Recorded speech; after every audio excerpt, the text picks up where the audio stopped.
They say there is a profound difference between silence and stillness. Silence is merely the absence of sound, whereas stillness is the very presence of peace.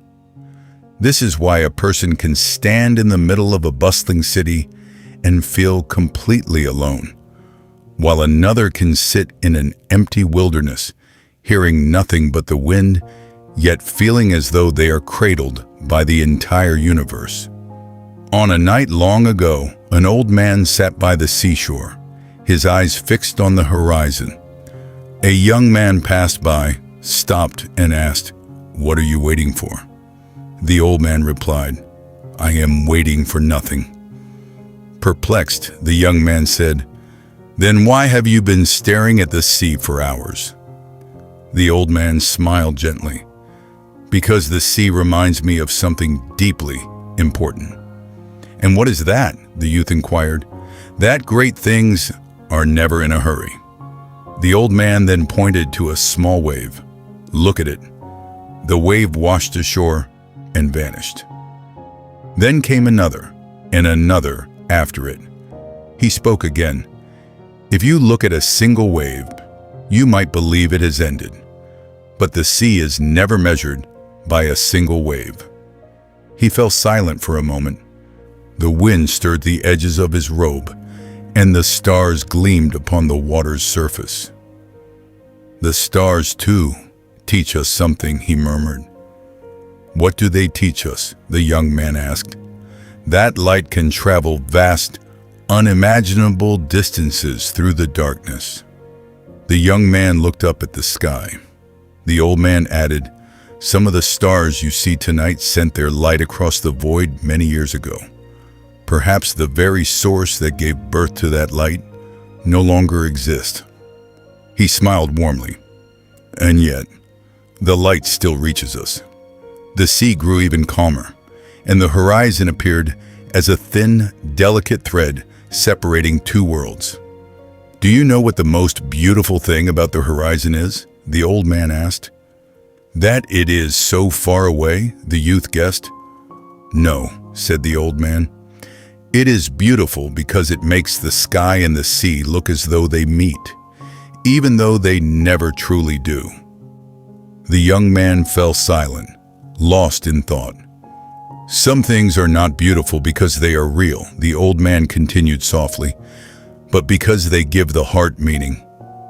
In the distance, a small ship passed by, a mere speck moving across the sheet of water. "Look at that ship," the old man said. "I see it," replied the youth. "From afar, it seems so incredibly small, but to those on board, it is an entire world." And so, they both sat, gazing out at the sea. There were no more questions and no more answers. For some nights do not require many words. It is enough to simply have the sound of the waves, the line of the horizon, and a distant star continuing its journey through a sky from a time no one remembers. After the ship vanished into the darkness, the young man kept staring at the spot where it had just been. It is as if the eye at times clings to things even long after they have gone. The old man spoke. "How strange human beings are." "What is strange?" the youth asked. "That they always believe departure is a loss." The old man then picked up a small pebble and tossed it into the water. Ripples widened around it, circle after circle, until they faded away. "Look," he said. "It disappeared," replied the young man. The old man nodded. The pebble vanished, but its trace remained for a little while. He smiled. And so it is with many things in life. A seabird swept over them, flying so low it nearly skimmed the water's surface, before suddenly soaring upward and dissolving into the dark. "Where did it go?" the young man asked. "I do not know," the old man replied.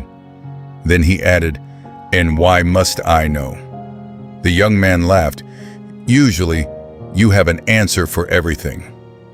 Rather, I have learned that not everything has an answer," the old man said, falling silent for a moment.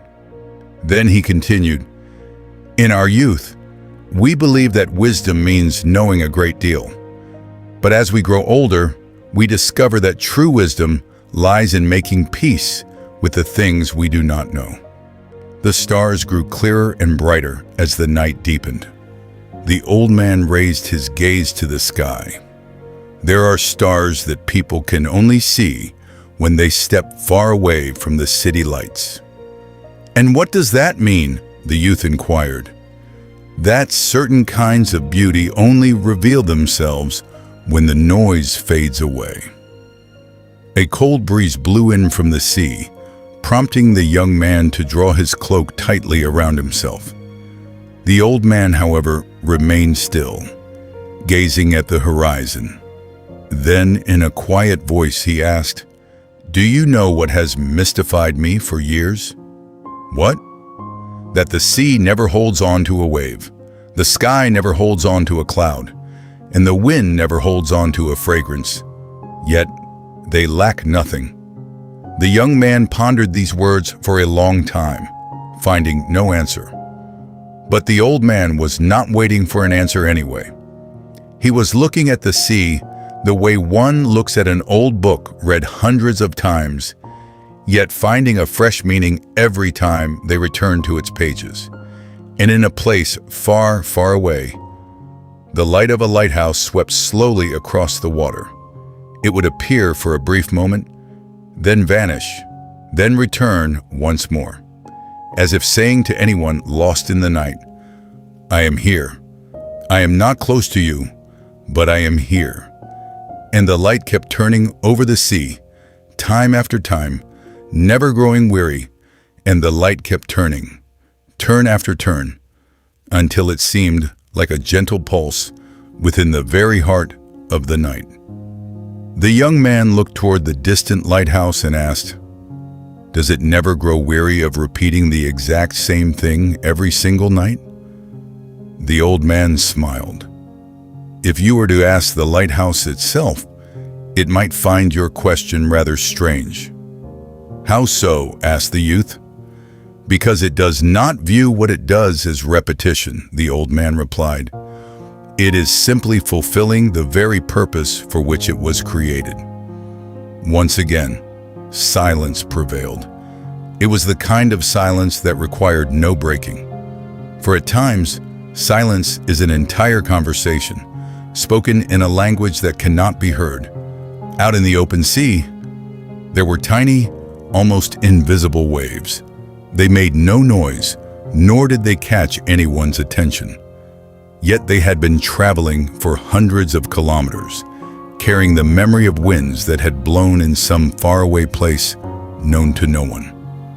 The old man remarked, "This sea is truly wondrous." "Why?" the young man asked. "Because it reminds us that things far away can still leave their mark right here." He then pointed to the water and said, "This small wave may have begun its journey days ago. Perhaps it was nothing more than a gentle breeze somewhere else, and yet it arrived." The young man bowed his head slightly. He could hear the waves lapping against the rocks. Once, then again, then once more.